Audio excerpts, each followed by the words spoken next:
Good morning বন্ধুরা, তোমরা কি করছো? তোমরা ঘুম থেকে উঠেছো? তো আমার তো ঘুম থেকে উঠে স্নান টান করা হয়ে গিয়ে এবার রান্না করতে চলে এসেছি, জোগাড় টোগাড় করবো। ভাতের জল বসিয়ে দিয়েছি, চাল ধুয়ে নিয়েছি, এবার সব কিছু জোগাড় করার পালা। তো খাসির মাংস আছে, খাসির মাংস করব। তো এই গরমেতে আজকে আজকে অনেক কিছু রান্না করব। তো চলো, গরমে অনেক কিছু খাবো, খেয়ে দিয়েই শরীর খারাপ করাবো। তো শিং মাছ এনেছে, শিং মাছ দিয়ে পেঁপে দিয়ে ঝিঙে দিয়ে সব কিছু আনাজ দিয়ে ঝোল ঝোল করবো, পাতলা পাতলা ঝোল। আর খাসির মাংসর একদম কষা কষা করব। আর মুরগির মাংস এনেছে, মুরগির মাংস কষা কষা করব। তো ভাত আমার বকতে বকতে অলরেডি ভাত হয়ে গেছে। আমের চাটনি করব, তো আম সেই জন্য ফুটা মানে সিদ্ধ হচ্ছে। আমি আমটা আগে থেকে সিদ্ধ করে নিই, কারণ তাড়াতাড়ি হয়ে যায় অলরেডি। তো এবার জোগাড় করেছি, জোগাড় করা হয়ে গেছে। আমাদের মিক্সিটা খারাপ হয়ে গেছে, তাই জন্য আমাকে সিলেই বাটতে হবে।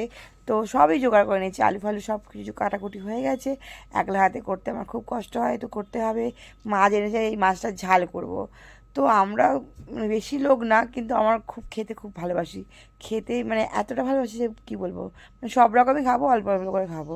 তো মিক্সিটা আমার খারাপ হয়ে গেছে, আর মেয়েটার এক্সাম হচ্ছে, তো মিক্সিটা কিনতে যেতে পারছি না, বা সারাতেও যেতে পারছি না মিক্সিটা। তারপরে এই যে মশলা বাটতে মানে সিলেতে একটু কষ্ট হয়, কারণ রোজই এখন সিলেতে মশলা বাটতে হচ্ছে, কারণ মিক্সিটা আমার খারাপ হয়ে গেছে। তো মানে কি বলবো আর, কষ্ট হলেও কী করার আছে, করতে হবে, উপায় নেই। যখন যেরকম তখন সেরকমভাবে চলতে হবে। তো আমার আদা রসুন সব বাটা হয়ে গেছে, লাস্টে পেঁয়াজ ছিল, পেঁয়াজটা বাটছি। বাটতে বাটতে আমি এত স্লিপ খাটছে না, একটা তলা শিলনোড়ার তলা একটা কাপড় নিলে বেশ ভালো হতো, তাহলে মানে গড়িয়ে যেত না। আমি তো বুঝতে পারিনি, তাই জন্য কী করবো, আবার উঠবো। তো উঠতে উঠতে আবার দেরি হয়ে যাবে, তাই জন্য যা হোক মাক করে তাড়াহুড়ো করে শিলনোড়াতেই যেরকম ভাবছে বেড়ে নিচ্ছি। চলো, তোমরা আমাকে আজকে এই পর্যন্ত, নতুন ব্লগ নিয়ে আবার কালকে আসবো।